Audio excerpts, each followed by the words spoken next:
किसने कहा है, पुजारी किसने गाली दिया है, कहाँ गाली आपको दिया है? पुजारी पुजारी का भी विरोध करना है? नहीं, कौन पुजारी? भैया आप गोबर को पूजो, गाय को पूजो, नदी को पूजो, हमको जिसको मन होगा उसको पूजेंगे। ये तो भारत का संविधान है। जिनको गोबर खाना है गोबर खाए, जिनको दूध पीना है दूध पिए, जिनको मूत्र पीना है मूत्र पिए, हम क्यों रोकने जाएंगे? ये अपवादों से डर रहे हैं। एक बड़ा चर्चित केस है, मिश्रा जी नाम के एक व्यक्ति का है। नहीं, अपवादों से नहीं डर रहे हैं आप हल्का कर हाँ। रहे हैं। ये लोग डर रहे हैं कि मेरा अधिकार गाली देके जो बच जाते थे ना, वो छीना जाएगा। कंप्लेन हो रहा है, ये सिर्फ कंप्लेन से डर रहे हैं। सोचिए, सजा से नहीं, इनको पता है सजा नहीं होगी। हम्म। ये सिर्फ चाहते हैं कि कंप्लेन का भी अधिकार न रहे। आप लोगों को अगर नहीं लगता है कि इस देश का आशीर्वाद है, तो मुझे, मैं आपको नहीं समझा पाऊंगा। इस देश के लोग इतना बेहतर है तो सारा कानून खत्म कर दीजिए। यहाँ कोई रेप नहीं है, कोई चोरी नहीं है, यहाँ कोई बेईमानी नहीं है, यहाँ कोई जातिवाद नहीं है। काहेला इतना पुलिस पर खर्चा कर रहे हैं, काहे कोर्ट कचहरी बनाए हुए हैं? अगर इस देश में चोरी के खिलाफ कानून हटा दिया जाए तो चोरी धड़ल्ले से होगी। मुंसिफ भी तुम ही हो, मर्डरर भी तुम ही हो। नमस्कार, मैं निधि रतन और आप देख रहे हैं नेशनल दस्तक। आज मेरे साथ दो खास मेहमान जुड़ रहे हैं। यूजीसी पर बात करेंगे। देश भर में एक तरफ जहां सपोर्ट कर रहे हैं काफी तादाद में लोग, और एक तरफ लोग उसका विरोध भी कर रहे हैं। सबसे पहले हम सवाल लेंगे नेशनल दस्तक के संपादक शंभू कुमार सिंह जी से। सर, क्या कहेंगे? यूजीसी का विरोध हो रहा है और एक तरफ जो है बहुजन समाज खुशियां मना रहा है। देखिए, अभी खुशियां मनाने वाली बात तो इसमें ज्यादा है नहीं, हम्म। लेकिन एक गाइडलाइंस है जो सुप्रीम कोर्ट में दो पीड़ित परिवार गए थे। रोहित वेमुला की मां गई थी, हम्म। एक और पीड़ित परिवार है वो गई थी। उसके बाद सुप्रीम कोर्ट ने जब डांट लगाई सरकार को, तब एक संसदीय समिति बनाई गई, हम्म। उसका रिकमेंडेशन है ये। जी। लेकिन मुझे अभी भी शक है, जो जो सरकार चल रही है वो उसकी नीयत साफ है कि नहीं। ये सिर्फ एक गाइडलाइंस है, सोचिए। हम्म। और जो जनरल कैटेगरी के जो छात्र हैं या जो नेता हैं, वो अपना पॉलिटिकल डेथ कर रहे हैं। हम्म। मैं दावे के साथ कह रहा हूं कि इस जो कमिटी में 50-60% लोग वही लोग हैं। और इस देश में थाना पुलिस में न्याय नहीं मिलता है जब तक डाइवर्सिटी ना हो। हम्म। सवाल है कि जिस समाज का प्रोफेसर नहीं है, वाइस चांसलर नहीं है, रजिस्ट्रार नहीं है, हम्म। छात्र किससे कंप्लेन करेंगे? हम्म। मुंसिफ भी तुम ही हो, हम्म। मर्डरर भी तुम ही हो। हम्म। सवाल है कि इस देश में आप बताइए कि एनसीआरबी के आंकड़े हैं, हम्म। एससी समाज की महिलाओं के साथ सबसे ज्यादा अपराध होता है, जी। जाति के आधार पर होता है। इस देश में जाति अपराध सबसे बड़ा अपराध है, आतंकवाद से भी बड़ा अपराध है। हम्म। तो सवाल है कि ये गाइडलाइंस है, उसके बाद जिस तरह का विरोध हो रहा है, वो लोग खुद को बेनकाब कर रहे हैं। और इससे जो शोषित वंचित समाज के लोग हैं, उनकी आंखें खुल रही है हम्म। कि मैं हिंदू हूं, मैं दलित पिछड़ा हिंदू हूं, और आप मुझ पर भरोसा नहीं करेंगे और आप कह रहे हैं कि मैं कानून का दुरुपयोग करूंगा, हम्म। गाइडलाइंस का दुरुपयोग करूंगा। नहीं नहीं, विरोध इसलिए हो रहा है कि आप ये जो आप ये जो आप आप कहते एक्ट के आधार पर एक पर्टिकुलर जाति को टारगेट करते हैं, लोगों को टारगेट करते हैं। सबसे ज्यादा मुर्दाबाद के नारे एसटी एससी ओबीसी इंस्टीट्यूशंस में लगाते हैं। तो ये कहीं ना कहीं एक्ट का फायदा उठाना ही होता है। इतने सारे एक्ट होने के बाद भी बहुजन समाज को फिर से एक एक्ट की जरूरत है। एसटी एससी ओबीसी को उसमें ऐड करने की क्या जरूरत थी? आपके पास, इसीलिए मैं कह रहा हूं, आपके पास कोई आंकड़ा है कि किसी दलित वाइस चांसलर ने या ओबीसी वाइस चांसलर ने, ओबीसी कलेक्टर ने या ओबीसी चपरासी ने भेदभाव किया हो? हम्म। कोई डाटा तो दीजिए। हम्म। बात रही एससी एसटी एक्ट फर्जी होता है, इसका डाटा है? कितने मामले फर्जी? ये जो मुंह से कहानी जो लोग बनाते हैं ना, देखिए देश चलता है डाटा से। हम्म। आप आंकड़े तो दीजिए मैडम, डाटा पे बात करते हमें हैं सर। संख्या बताइए जी कि जी जी, डाटा पे बात एक मिनट करेंगे। कंप्लीट होने, जी। मेरा कंप्लीट तो होने दीजिए, मुझे डाटा दीजिए। हम्म। अगर 100 में 10 केस भी फर्जी होगा एससी एसटी एक्ट का, तो मैं मान लूंगा। हम्म। 100 में 10 मामले तो दीजिए कि शेड्यूल कास्ट या ओबीसी के प्रोफेसर ने या छात्रों ने हम्म। जनरल कैटेगरी के प्रोफेसर या छात्रों के साथ बदतमीजी की हो, बदसलूकी की हो। हम्म। उनका, भैया अभी तो हम सिस्टम का हिस्सा भी नहीं बने और हमको कह रहे हैं कि आप चोर हो, बेईमान हो। हम्म। अरे पहले वहां जाने तो दो। हम्म। क्या कहेंगे पहले दूसरा हमें सवाल? कह रहे हो कि जी, दूसरा सवाल लेंगे धारण से। क्या कहेंगे? एक तरफ तो इन लोगों को अभी सिस्टम में ही नहीं आने दिया जा रहा, आप लोग सड़कों पर आकर आंदोलन कर रहे हैं। नहीं, देखिए, सिस्टम में आने से कोई मनाही नहीं है। बिल्कुल, जो व्यक्ति भी लायक है, जो व्यक्ति भी पूरा एग्जामिनेशन देकर हर तरीके से सही तरीके से सिस्टम में आया, उसका बिल्कुल स्वागत है, क्योंकि वो डिजर्व करता है और हर तरीके का इंसान डिजर्व करता है सिस्टम में आने के लिए। लेकिन इस कमिटी से सवर्ण समाज को परेशानी सिर्फ इतनी सी है कि उसका रिप्रेजेंटेशन इस कमिटी में नहीं है। और कहा यह जा रहा है कि जो दलित समाज के व्यक्ति हैं, दलित समाज के स्टूडेंट्स हैं, ओबीसी समाज के स्टूडेंट्स हैं, वो किसी भी तरीके की डिसएग्रीमेंट पे या फिर एक ईगो बैटल में भी इस पूरी गाइडलाइंस का गलत इस्तेमाल किया जा सकता है। जो जहां तक मैं समझ पा रहा हूं अभी तक कि मान लीजिए हमारी और आपकी बहस हो जाती है, मेरी और शंभू जी की बहस हो जाती है, हम दोनों ही एक यूनिवर्सिटी में पढ़ते हैं और शंभू जी जाके एक कंप्लेन लिखवा देते हैं कि धारण ने मुझसे उस बहस के दौरान सही तरीके से बात नहीं की, मुझे नीचा दिखाया, इसलिए इस धारण के खिलाफ कंप्लेन होनी चाहिए। जबकि हमारी बहस एक विषय के बारे में हो रही थी। यहां से इस पूरी गाइडलाइन से नुकसान में एक ही व्यक्ति है, वो सवर्ण समाज है। इसीलिए आप देखेंगे कि लखनऊ यूनिवर्सिटी में प्रोटेस्ट हो रहे हैं, आज दिल्ली में यूजीसी के हेडक्वार्टर के बाहर प्रोटेस्ट हो रहे हैं। ऐसा नहीं है कि सवर्ण समाज नहीं चाहता कि आप जो एट्रोसिटीज हैं वो होती रहे, ये बिल्कुल नहीं चाहता है कोई भी। और कोई भी सही सोचने वाला, सही मानसिक स्थिति में रहने वाला व्यक्ति यही चाहेगा कि ये जो एट्रोसिटीज है उनको खत्म किया जाए, आज ही खत्म कर दिया जाए। लेकिन इसकी कॉस्ट सवर्ण समाज को ना चुकानी पड़े, वो ये चाहते हैं कि कहीं एक भी इनोसेंट सवर्ण समाज का व्यक्ति इसमें फंस ना जाए, जितने भी दोषी हैं वो सबको सब जेल जाए, कोई किसी में कोताही नहीं है। दूसरी बात यह है कि अगर ये साबित भी हो जाता है कि मान लीजिए मेरे ऊपर ही किसी यूनिवर्सिटी में गलत इल्जाम लगता है, तो गलत इल्जाम लगाने वाले के ऊपर कोई कार्रवाई नहीं। ये सामान्य सी दो परेशानियां हैं। तीसरी परेशानी यह है कि कहा यह जाता है कि amongst SC ST and OBC समाज सबसे ज्यादा डोमिनेंट है, इन तीन समाजों में सबसे ज्यादा डोमिनेंट है। और कई केसेस ओबीसी समाज के ऊपर भी हैं SC और ST के खिलाफ जातीय उत्पीड़न करने के। अगर ओबीसी भी उत्पीड़न करने वाले समाज में से एक है, तो फिर उसे इस कमिटी से बाहर क्यों नहीं रखा गया? ओबीसी को शामिल कर लिया गया तो हमें भी कर लेते। जी बताइए, ओबीसी सबसे ज्यादा एट्रोसिटीज में आगे रहता है, तो क्या कहेंगे अब आप, जब ओबीसी को शामिल किया गया है? दो तरह जी मैं दो पॉइंट रखूंगा। दो तरह के जातिवाद हैं देश में। एक तो पूरे देश के सेंट्रल यूनिवर्सिटी में 4 ओबीसी के प्रोफेसर हैं, अगर वो करना भी चाहे तो कहाँ करेंगे? एक बात। जो ओबीसी को जो कहा जा रहा है कि ये एट्रोसिटी करते हैं, वो ग्रामीण एट्रोसिटी है। बकरी बांध लेंगे, आम तोड़ लेंगे, गन्ना तोड़ लेंगे, और वो SC ST एक्ट में बुक होते हैं। अगर कोई ओबीसी का प्रोफेसर या कोई भी या सवर्ण ही दलित पर अत्याचार, देखिए ये गाइडलाइंस कॉलेज के लिए आया है। कॉलेज में अभी SC ST OBC छात्रों के लिए कोई गाइडलाइंस नहीं है कि वो कंप्लेन कहाँ कराए। जो धारण जी ने कहा बहस में हम कुछ बोल देंगे, आप बहस में क्यों कुछ बोलेंगे? एक बात। दूसरी बात, ये कह रहे हैं कि हमारी संख्या नहीं होगी। हाई कोर्ट सुप्रीम कोर्ट में तो दलित पिछड़ों की संख्या ही नहीं है, तो हम आपका फैसला नहीं मान रहे हैं क्या? ये जानते हुए कि फैसला हमारे खिलाफ है। आप एक बार कोई मैथमेटिक्स, आप भरोसा तो कीजिए। आप हमारे SC ST OBC हिंदू पर भरोसा, आपने कैसे तय कर लिया कि जो पीड़ित है वो हम पर बदला लेगा? अरे हम बदलाव चाहते हैं सर, हमारे शब्दों पर तो भरोसा कीजिए। हमारा इतिहास तो देखिए, कबीर, रविदास, डॉक्टर अंबेडकर, जगदेव बाबू, किसने बदला? हम बदलाव चाहते हैं सर, बदला नहीं चाहते हैं। और इससे कौन सा हक मिल रहा है हमको? एक सिंपल सा हक कि हम शिकायत दर्ज करा सकते हैं, जांच आप ही करेंगे, वाइस चांसलर आप ही के होंगे, प्रोफेसर आप ही के होंगे, रजिस्ट्रार आप ही के होंगे। अभी भी 50% संख्या। अच्छा बताइए, हिरन कहे, अगर शेर कहे कि हमारा हिरन, हम हिरन का शिकार करने जा रहे हैं, लेकिन वो शिकार नहीं करने दे रही है, हमको सुरक्षा दिया जाए,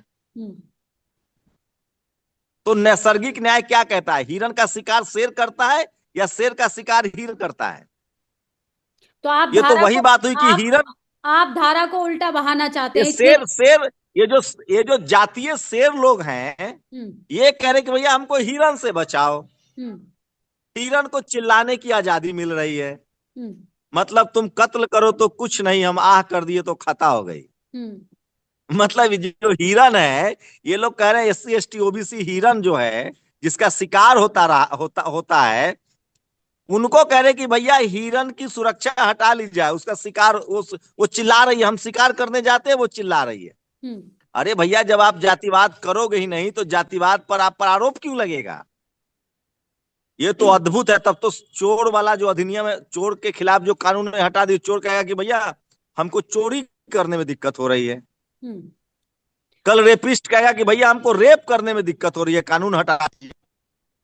अरे सर, इस न्याय जब कोई कानून बनता है ना तो उसका एक बैकग्राउंड होता है। 118% मामले इंक्रीज हुए हैं कास्ट। एक मामला नहीं आया है कि किसी जनरल कैटेगरी के छात्र ने प्रताड़ना की अब तक शिकायत की हो।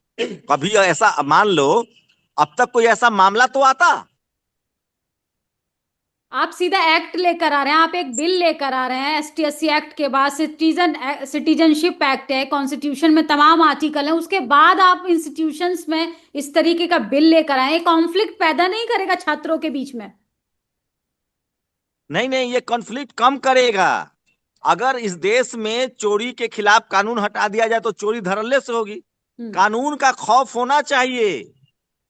जब कानून है तभी आप कायदे में रहते हैं। नहीं शंभू जी, इस देश में एक महिलाओं को परेशानी यहाँ पर। प्रोटेक्शन मिलना चाहिए। इस देश में नहीं, महिलाओं को प्रोटेक्शन मिलना चाहिए, शोषित वंचित को प्रोटेक्शन मिलना चाहिए। जो हैंडीकैप्ड है उनको देखिए। हमारी जो नर्सिंग है ना, आप अभी जाइएगा अमेरिका में, यूरोप में, तो आज भी जब वो ऑस्कर लेते हैं ना तो वो कहते हैं कि ये रेसिज्म करने वालों, देखो मैं भी ऑस्कर जीत रहा हूं। मैं सिर्फ ये कह रहा हूं कि जातिवाद आज महीन हुआ है। गांव में जो ये लोग एक्चुअली गांव वाला जातिवाद अभी भी दिमाग में बैठे हुए हैं कि अरे खाट पर नहीं बैठने दिया, चप्पल नहीं पहनने दिया, खाना नहीं खाने दिया। अरे वो जातिवाद के खिलाफ ये लड़ाई नहीं है। उस समय तो हम स्कूल कॉलेज में आए ही नहीं थे। अब जो जातिवाद है वो महीन जातिवाद है। यूनिवर्सिटी में, मीडिया में, आप बताइए, यही सारे पत्रकार भारत सरकार के उल्टा पुल्टा सारे कानून का समर्थन करते थे।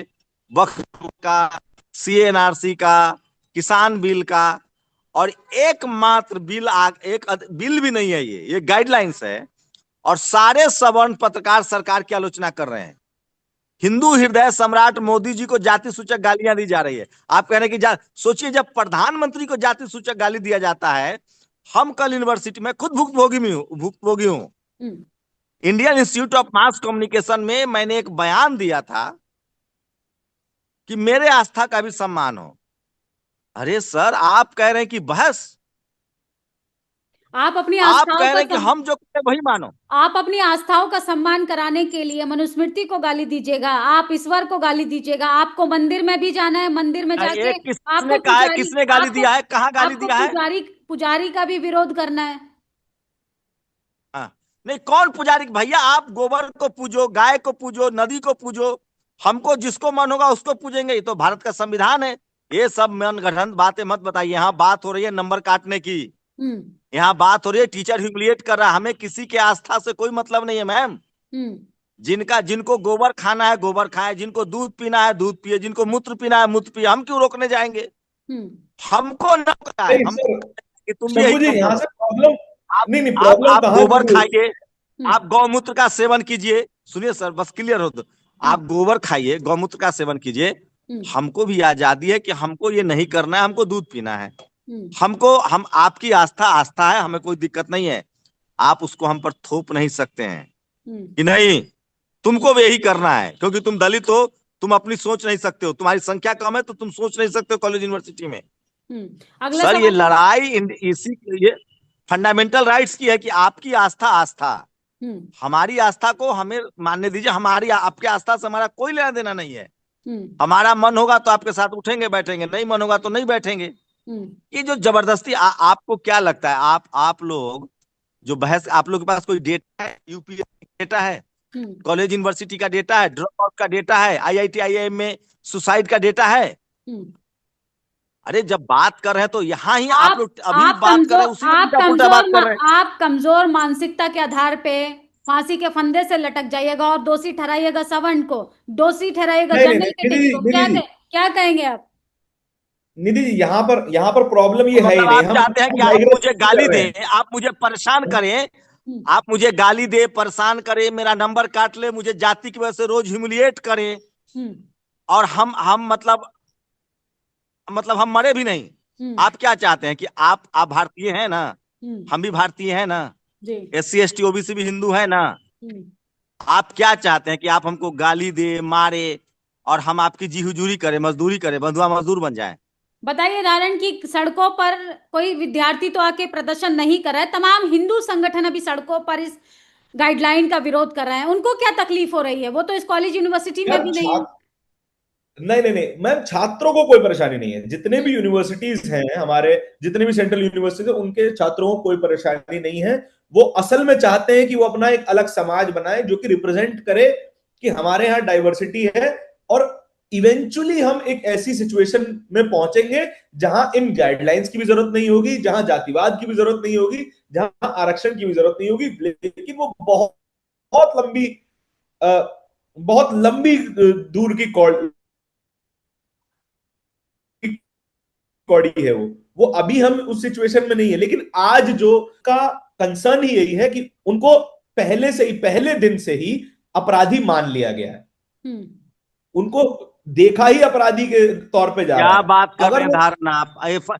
कंप्लेन करना आरोपी का आरोपी होता है भाई, अपराधी कैसे हो जाता है? कोर्ट आप पर मैं FIR करा दूं, उसकी जांच होगी भाई। हम्म। आप तो पूरा जस्टिस सिस्टम को ही डिनाई कर रहे हैं।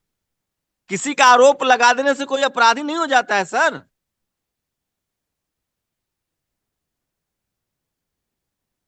आ रही मेरी आवाज? आवाज आ रही है। इसका हम आप असर। पर आरोप लगाएं, हम्म। हम आप पर आरोप लगाए तो आप अपराधी नहीं हो गए, आरोपी हो सकते हैं। और कानून बनता है उसका। अब मैं आपको एग्जाम्पल दे रहा हूं कि हिरन का शिकार शेर करता है, हिरन नहीं कर। इस देश में जाति का लाभार्थी कौन है? किनके बाई चांस ये इस कानून से सबसे ज्यादा डरे समय है वो प्रोफेसर्स, जो दिन रात जातिवाद करते हैं। स्टूडेंट क्या जातिवाद करेगा किसी के साथ? सबसे ज्यादा जातिवाद करते हैं कॉलेज यूनिवर्सिटी में बैठे प्रोफेसर्स, हम्म। Registrar, vice chancellor. हम्म। अरे जिस देश में वैकेंसी की एक एक वैकेंसी बेईमानी के बगैर नहीं आती है, हम्म। सीट की चोटी हो जाती है वैकेंसी में। देखिए, मैं बोलना नहीं चाहता हूं, मैं चाहता हूं हम सब भारतीय हैं, हम चाहते हैं कि हमें एक सुरक्षा कवच मिले। क्योंकि हमें सुरक्षा कवच इसलिए मिले क्योंकि हमारे प्रोफेसर्स नहीं है, हमारे वाइस चांसलर नहीं है। अगर ये अगर बिल अगर अगर आरक्षण बिल ना ये हो, अगर ये बिल अगर लागू होता है तो हायर एजुकेशन पे क्या इम्पैक्ट पड़ेगा इसका? इससे और माहौल साफ सुथरा होगा, हम्म। हम और सेंसिटिव बनेंगे। सुनिए, जिस दफ्तर में महिलाएं नहीं होती है ना, वहां मर्द अराजक हो जाते हैं, उनकी भाषा अराजक हो जाती है। हम्म। अमेरिका में कैलिफोर्निया, कैम्ब्रिज और ऑक्सफोर्ड जैसी यूनिवर्सिटियां इसलिए बेहतर बनी क्योंकि वहां दुनिया भर के छात्र आए। हम्म। ये जो डाइवर्स होगा यूनिवर्सिटी, जब वहां एक दूसरे को हम समझेंगे, आप एक बताइए, कोई महिला होगी ऑफिस में, 2 महिला और 10 पुरुष, तो महिला पुरुषों की भाषा बदल जाती है ना, ये सच्चाई है। हम्म। कॉलेज यूनिवर्सिटी में जब कानून होंगे तो कोई किसी को जाति सूचक शब्द नहीं कहेगा, गालियां नहीं देगा। शंभू जी, ये लोग जो सड़कों प्रोफेसर, पे अभी उतरे हुए हैं, ये लोग अपवादों से डर रहे हैं। ये अपवादों से डर रहे हैं। एक बड़ा चर्चित केस है, मिश्रा जी नाम के एक व्यक्ति का है। नहीं, अपवादों से नहीं डर रहे हैं आप हल्का कर हाँ, रहे हैं। ये लोग डर रहे हैं कि मेरा अधिकार गाली देके जो बच जाते थे ना, वो छीना जाएगा, कंप्लेन हो रहा है। ये सिर्फ कंप्लेन से डर रहे हैं। सोचिए, सजा से नहीं, इनको पता है सजा नहीं होगी। हम्म। ये सिर्फ चाहते हैं कि कंप्लेन का भी अधिकार न रहे। अरे नहीं, साहब, ये जब चाहते आप हैं कि उस कमिटी में एक सवर्ण व्यक्ति भी आ जाए। ये चाहते हैं। आए, ये क्या आ चाहते जाए? हैं कि इस कमिटी में सवर्ण व्यक्ति भी आ जाए एक। अरे जज आपका, हाई कोर्ट आपका, सुप्रीम कोर्ट आपका, वाइस चांसलर आपका, प्रोफेसर आपका, रजिस्ट्रार आपका, एक वकील वकील भी आपको अपनी ही जात का, मतलब क्या? तो किस बात की डाइवर्सिटी हुई भाई? आप कह रहे हैं हम्म। कि बिल्ली की रक्षा की जिम्मेदारी चूहे को दे दी जाए तो आप क्या ताकि वो खा चाहते हैं? जाए? इस देश का एलिट वर्ग अपने आप को अभागा कहने लगे, जिस तरीके से कुमार विश्वास अपने आप को दोयम दर्जे का नागरिक मान रहे हैं। तमाम आप देखेंगे मजिस्ट्रेट इस्तीफा दे रहे हैं। कैप्चर्स तो आप ये कम से कम चाहते हैं? ऐसे ही आ रहे हैं। तमाम तमाम लोग जो रिएक्शन दे रहे हैं वो कम से कम वही बोल रहे हैं कि अगर हमारे बाप दादाओं ने जो पाप किए हैं उसकी सजा आज हमको क्यों दे रहे हैं। अरे सर, मैं बाप दादा पर जा ही नहीं रहा हूं। ये उनके बाप दादा को सजा देने के लिए नहीं है। ये कॉलेज में जो आज जो जातिवाद हो रहा है सर, मैं वही तो क्लियर कर रहा हूं। ये गांव वाला जातिवाद के लिए नहीं है। ये आज जो यूनिवर्सिटी में हो रहा है, आज जो IIM IIT इसमें तो IIT IIM को रखा भी नहीं गया, जो सेंट्रल यूनिवर्सिटी में आज हो रहा है। मैं कह रहा हूं सर, अभी 118%। मैं कह रहा हूं कानून डेटा से बनता है सर। आप सर्वे करवाइए कि अगर एक भी मामला ऐसा मिल जाए कि जनरल कैटेगरी के छात्रों का शोषण हुआ है तो उनको भी प्रोटेक्शन मिले। आप डेटा तो लाइए। सर आप डेटा की बात कर रहे आप हैं, हवाई डेटा कहानी कर रहे हैं। आज सुबह ही मैंने डेटा पढ़ा है इसके बारे में। जितने भी SC ST एट्रोसिटी एक्ट में दर्ज करवाए हुए केसेस हैं उसमें कन्विक्शन रेट 1% से भी कम है। ये डेटा है। जज कौन है? जज कौन है? जज कौन है? IO कौन है? Investigation officer. यही तो, इसीलिए तो डाइवर्सिटी चाहिए। इसीलिए तो दलित थाना खोला गया था, महिला थाना खोला गया। रेप के मामले में भी कन्विक्शन रेट देखिए। मैं यही तो कह रहा हूं सर, आप ही जस्टिफाई कर रहे हैं कि जब हर कम्युनिटी का रिप्रेजेंटेशन होगा तब जाके उसमें रिजल्ट आएगा। SC ST में मामला दर्ज ही नहीं होता है। दर्ज हो गया तो उनको न्याय नहीं मिलता है, क्योंकि उनके जज नहीं है, उनके वकील नहीं है। अगर सब कुछ अच्छा ही था सर, तो ये तो है नहीं कि ब्राह्मण समाज के लोग सिर्फ आज ही कॉलेज यूनिवर्सिटी में हैं। सारे प्रोफेसर आप हैं, सारे असिस्टेंट प्रोफेसर आप हैं, वाइस चांसलर आप हैं। क्यों नहीं आप टॉप 10 में आ रहे हैं वर्ल्ड रैंकिंग में? क्यों नहीं आप कोई इन्वेंशन कर रहे हैं? आप सिर्फ दूसरे का रास्ता रोक रहे हैं। अब बताइए, ऐसे ऐसे लोगों का क्या किया जाए जो इंटरव्यू में कहते हैं, अपने जात वाला से पूछेंगे कि भारत का राष्ट्रपति बताओ, और दूसरे जात वाला से पूछेंगे कि चेकोस्लोवाकिया का राष्ट्रपति बताओ। अपने जात वाला से पूछेंगे कि अपने मामा जी का नाम बताओ, और दूसरे जात वाला से पूछेंगे कि मेरे मामा जी का नाम बताओ। अरे सवाल तो एक कीजिए कम से कम सभी से।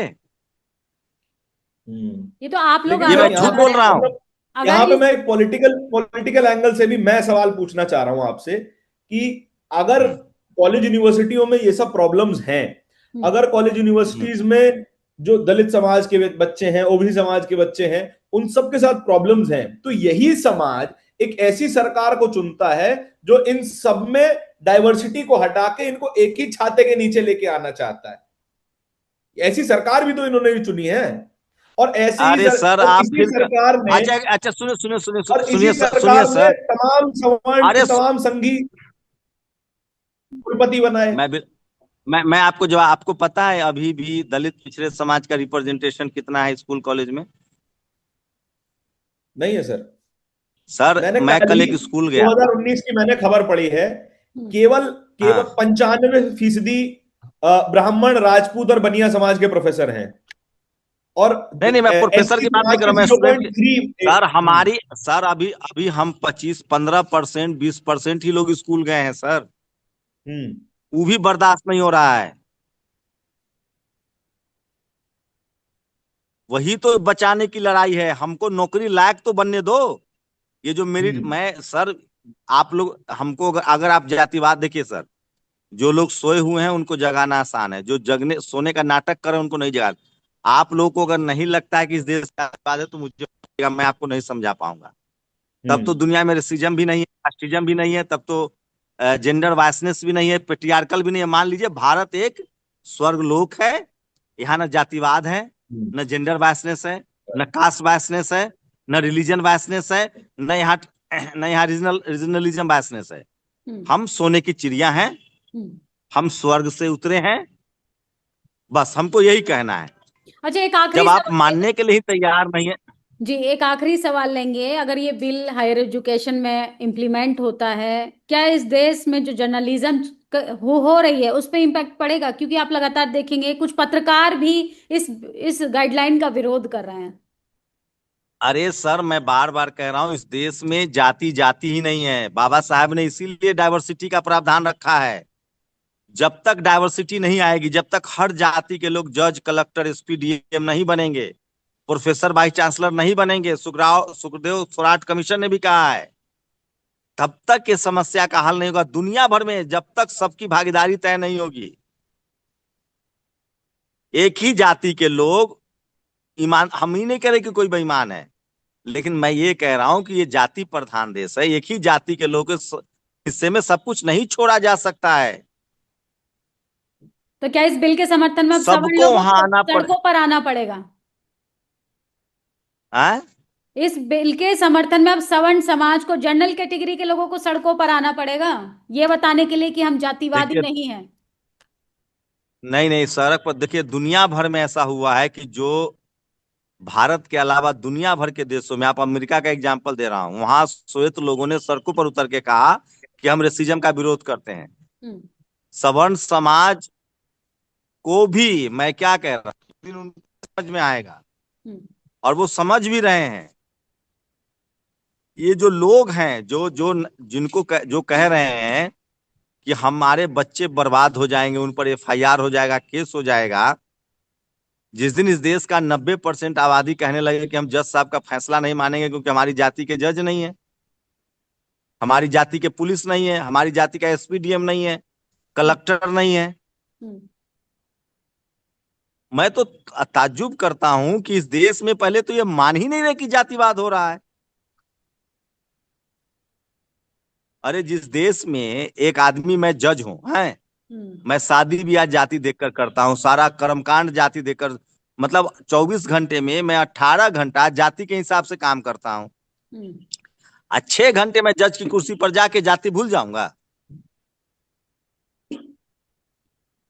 क्या कहेंगे दारण? तो फिर सारा कैसे इनिशिएटिव लेगा जब सवर्ण ये समाज? जब ये देश, ये इस देश के लोग इतना बेहतर है तो सारा कानून खत्म कर दीजिए। यहाँ कोई रेप नहीं है, कोई चोरी नहीं है, यहाँ कोई बेईमानी नहीं है, यहाँ कोई जातिवाद नहीं है। काहेला इतना पुलिस पर खर्चा कर रहे हैं, काहे कोर्ट कचहरी बनाए हुए हैं? सब बंद कर दीजिए। नहीं बट एवरीथिंग अपार्ट, मतलब ऑनेस्टली अगर मैं इस पूरी कॉन्वर्सेशन का टेक लूं तो आज सुबह मैं जिन लोगों से मिला हूं, जो लोग यूजीसी के दफ्तर के बाहर प्रोटेस्ट कर रहे हैं, और उन्हीं के आर्ग्यूमेंट्स को मैं यहां पर प्रेजेंट कर रहा था, शंभू जी से सवाल कर रहा था। लेकिन सर, उनका जो प्राइम आर्ग्यूमेंट है इस पूरी कॉन्वर्सेशन में, प्राइम आर्ग्यूमेंट जो कह रहे हैं कि हम मानते हैं कि बहुजन समाज जो है, SC ST OBC माइनॉरिटी सब मिलाकर 85% ऑफ पॉपुलेशन बनता है पूरे देश का, और उसके अलावा जो बचे 10 से 15% बचते हैं। तो वो कहते हैं कि क्या 15% लोग 85% लोगों के ऊपर एट्रोसिटी कर सकते हैं? लेकिन अनफॉर्चुनेटली ये ट्रू है। अरे सर, ये संख्या है। जो यूनिवर्सिटी में कितने हैं SC ST OBC, वो 85% है क्या? पुलिस में है क्या? आप संख्या बोले, हमारी संख्या तो है ही खेती करने के लिए, हमारी तो जाति ही बनाई गई थी कि खेती करो। 85% हम 90% खेती कर रहे हैं, 90% हम ठेला चला रहे हैं, 90% हम मजदूरी कर रहे हैं, 90% हम आपकी सेवा कर रहे हैं। जो हम कॉलेज यूनिवर्सिटी में 15% है, जुडिशियरी में 15% है, मीडिया में 15% भी नहीं है, ब्यूरोक्रेसी में हम जिस दिन 90-85% हो जाएंगे, सही में आप नहीं कर पाइएगा न्याय।